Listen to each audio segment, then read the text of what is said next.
Hey guys, welcome back to our channel iSchoolConnect. So this time we're doing something really different and we are going to talk about one of the most crucial aspects of studying abroad, and that is writing your English proficiency test. So as a lot of you know, when you start preparing for your applications, the first thing that you'll have to do is write your English proficiency test, which is going to be either a TOEFL or it will be your IELTS, right? So today we have two candidates who are aspiring to study abroad and have just recently written their IELTS test. So we thought we'll check in with them, we'll check what their experience was, what kind of questions they received, and the whole process of writing the test, experiencing it, so that we can learn out of it.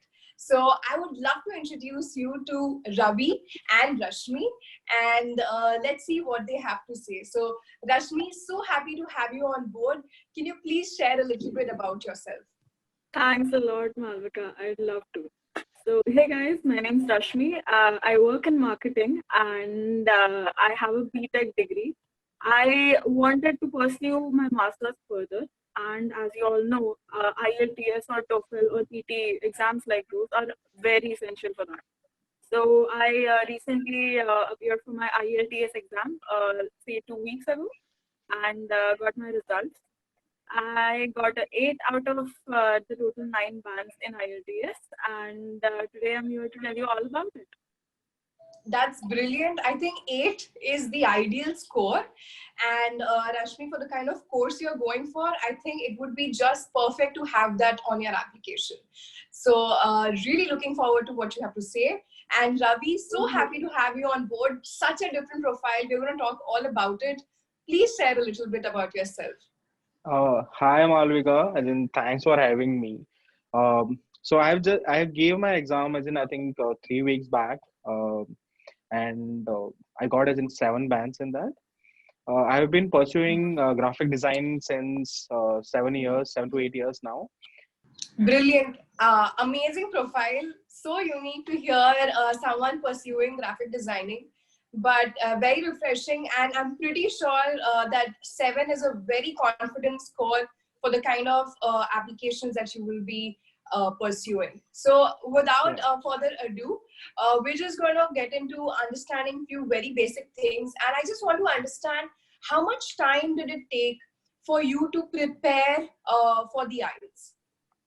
So for me, I registered my test a month before, uh, prior to the date, and then I used to practice it as in daily.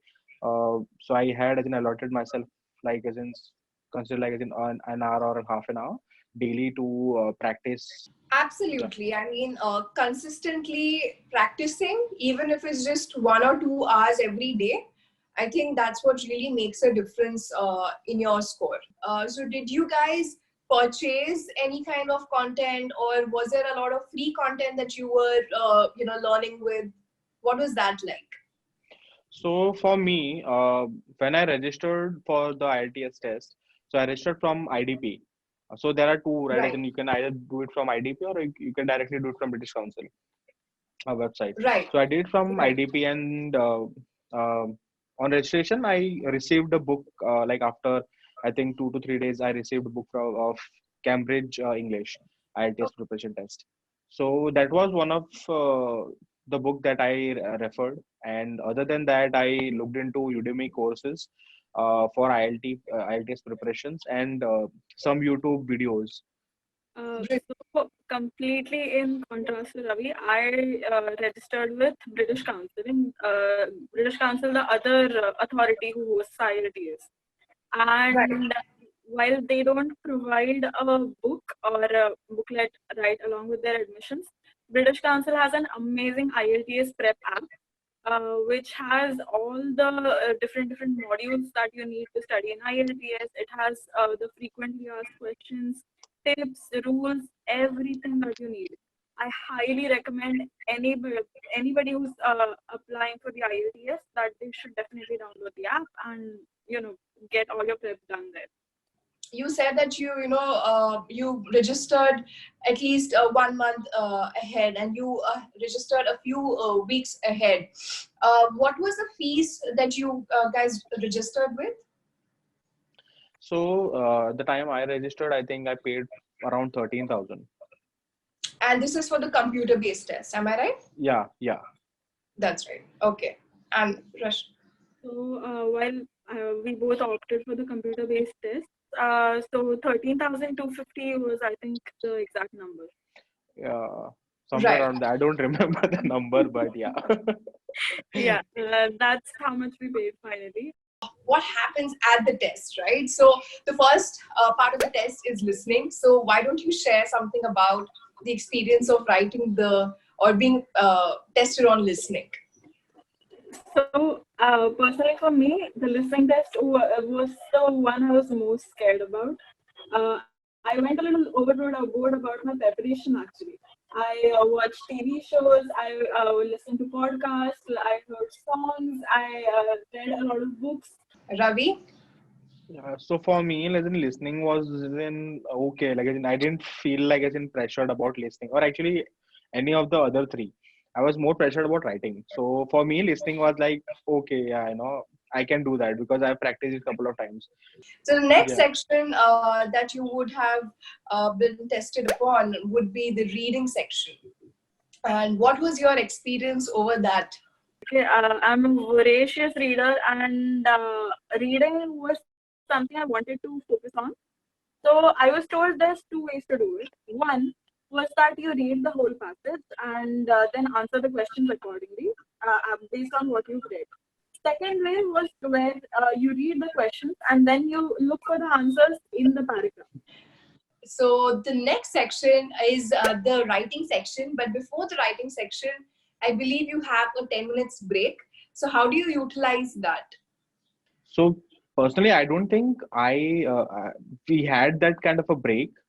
We just as in went from one to another, and then we just had as in some breathing time like after reading section. So when you are as in moving towards writing section, you get as in some time to breathe off.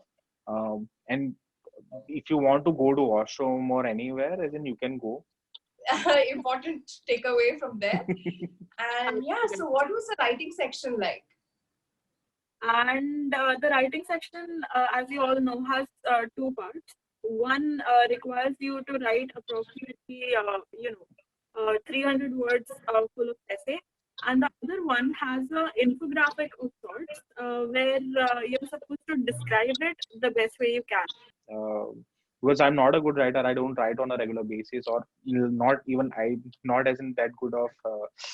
I'm not that into writing itself, right? So it was kind of difficult for me to form proper essays and like structures and all. But as in uh, having like doing practicing mockups kind of helped in that. That's great. I think learning from what we've done well, and more importantly, where we felt that there was a gap, is so crucial. So the next section is the last section, and that is speaking. And what was your experience like with that section? Speaking for me was like very fun. I actually loved it. It was the best section.